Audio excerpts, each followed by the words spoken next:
Eu acredito em tua palavra que foi semeada no coração. O Senhor esteja convosco. Proclamação do Evangelho de Jesus Cristo segundo Marcos. Jesus manifestou-se aos 11 discípulos e disse-lhes: Ide pelo mundo inteiro e anunciai o Evangelho a toda criatura. Quem crer e for batizado será salvo. Quem não crer será condenado. Os sinais que acompanharão aqueles que crerem serão estes: expulsarão demônios em seu nome, falarão novas línguas, se pegarem em serpentes ou beberem algum veneno mortal, não lhes fará mal algum. Quando impuserem as mãos sobre os doentes, eles ficarão curados. Depois de falar com os discípulos, o Senhor Jesus foi levado ao céu e sentou-se à direita de Deus. Os discípulos então saíram e pregaram por toda parte. O Senhor os ajudava e confirmava a sua palavra por meio dos sinais que a acompanhavam. Palavra da salvação. Glória a vós, Senhor.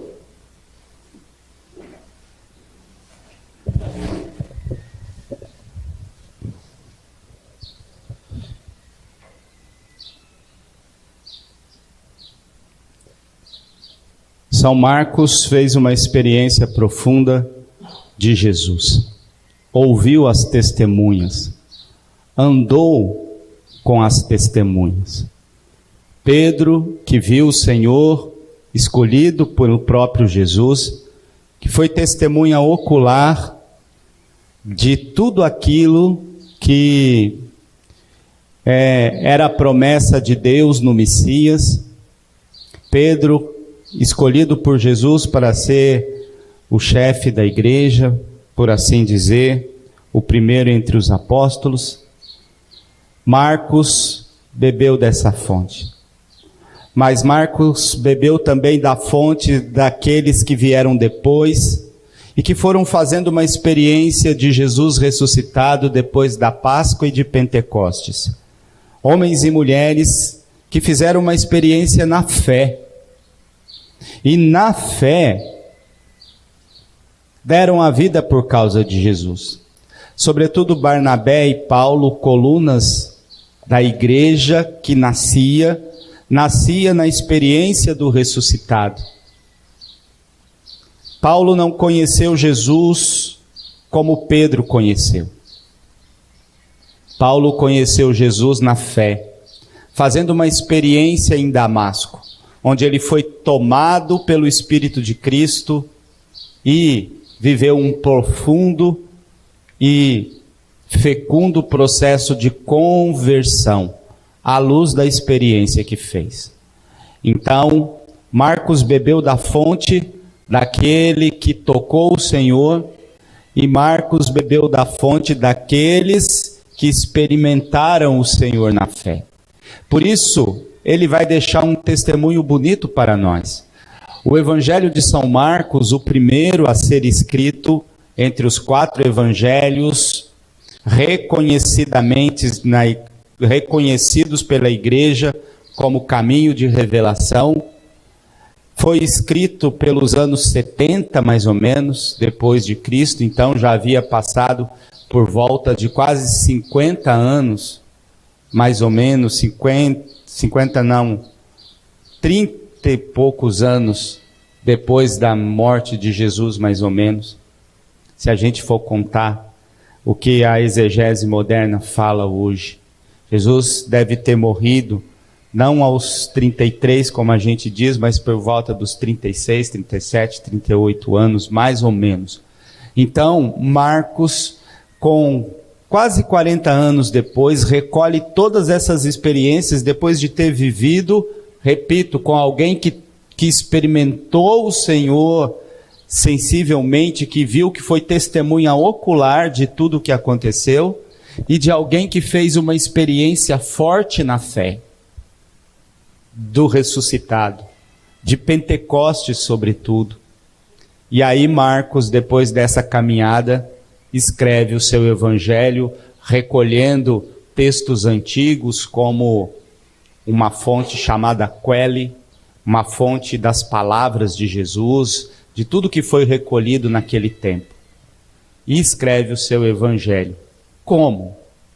Como uma grande caminhada, como uma estrada da vida. O evangelho de Marcos vai de Nazaré a Jerusalém.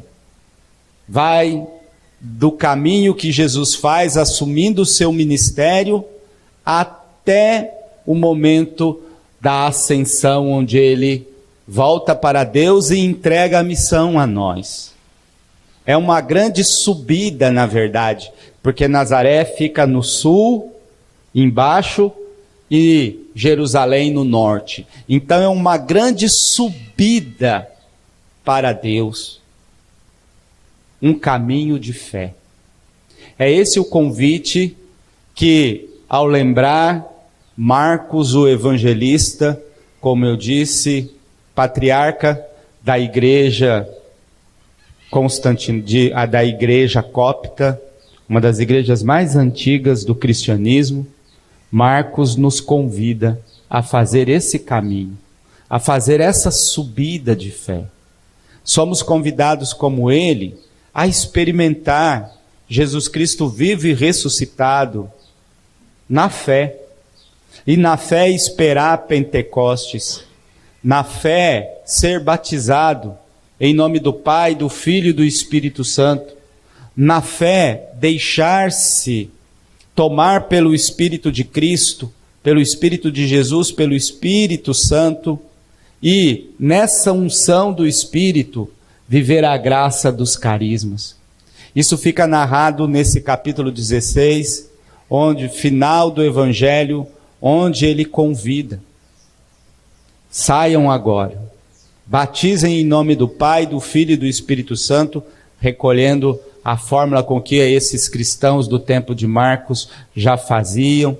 É uma fórmula amadurecida já, porque não era só mais em nome de Jesus, mas agora em nome do Pai, do Filho e do Espírito Santo, uma fé já madura na Trindade Santa.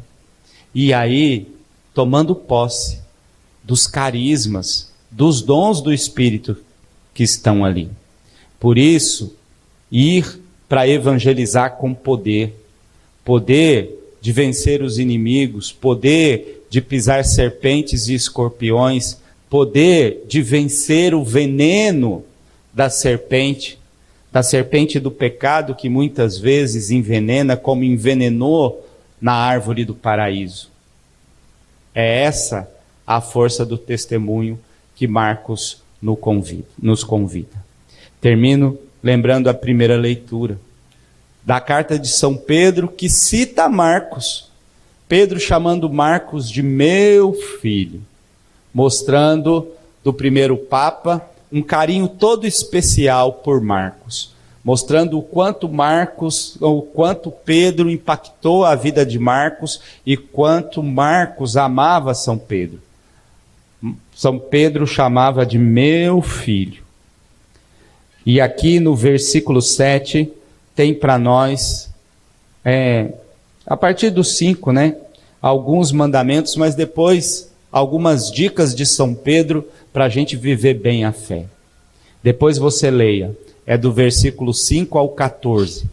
Primeira carta de Pedro, capítulo 5, do versículo 5 ao 14. Retome a primeira leitura, porque tem muitos conselhos práticos para nós em Betânia.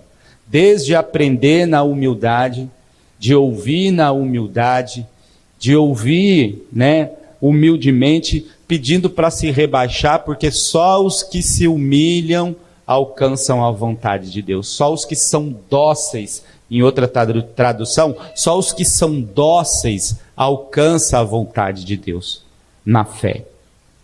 Mas o versículo 7 diz assim: lançai sobre ele, sobre Deus, as vossas preocupações, porque Ele tem cuidado de vós.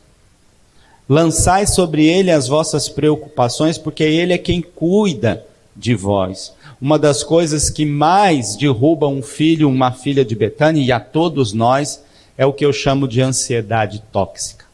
Mais tóxico do que o tóxico é a ansiedade tóxica, que faz com que a gente se perca. Por isso, e nós vivemos tempos, e nisso o coronavírus vai nos ajudar a aprender a parar, né? Mas nós vivemos tempos de ansiedade, de preocupação exagerada, de pré-ocupação. A preocupação, ela rouba a fé. A preocupação, ela não nos deixa crer, não nos deixa confiar em Deus, não nos deixa acreditar que Deus está no controle, não nos deixa acreditar que Deus cuida de nós, para usar uma linguagem mais afetiva, mais própria de Betânia. Não deixa a gente acreditar que Deus cuida de nós, que Deus nos ama. Aqui está o segredo. Lançai sobre Ele as vossas preocupações. Não há preocupação que você tenha que não possa ser acolhida pelo coração de Deus, mas é preciso confiar. Nós aprendemos e ouvimos o tempo inteiro que somos nós que podemos, que nós temos o poder da mente, e hoje em dia que esse espalhar de coaching para todo lado, corre o risco da gente achar que o poder é nosso, que somos nós que fazemos, que é a nossa determinação, que é a gente chegar no espelho todo dia de manhã e dizer: eu posso, eu quero, eu faço, eu sou forte e poderosa, é eu que mando, eu que sei. Não, lançai sobre Ele as vossas preocupações, porque Ele tem cuidado de vós. É claro que a graça é uma via de mão dupla, de Deus que vem e a gente que vai, mas é Deus que cuida de nós, é Ele que está no controle, é Ele que está no comando. Por isso São Miguel, quem como Deus? E é preciso que a gente aprenda isso. Veja, uma das fontes que mais derrubam um filho de Betânia é a ansiedade tóxica, a preocupação exagerada. Preocupa, lá fora chapado não dava atenção a nada. Lá fora, bolado, não pensava em nada nem ninguém. Tira, e é isso mesmo, porque não consegue dar conta da ansiedade, dar conta dos problemas, das contas das situações, busca muleta na droga. Precisa se segurar em alguma coisa, em algum lugar, para dar conta da dor interior e tantas coisas que agora não dá tempo de falar. Mas Deus te dá a receita, se é que a gente pode chamar assim. Deus te dá o caminho. Lançai sobre Ele as vossas preocupações. É por isso que você reza em Betânia. Oração em Betânia não é para encher linguiça no templo. Oração em Betânia não é para ter o que fazer. Oração em Betânia não é preenchimento de tabela técnica de comunidade terapêutica. Não é atividade a mais. Oração em Betânia é resposta de vida. Oração em Betânia é resposta de fé.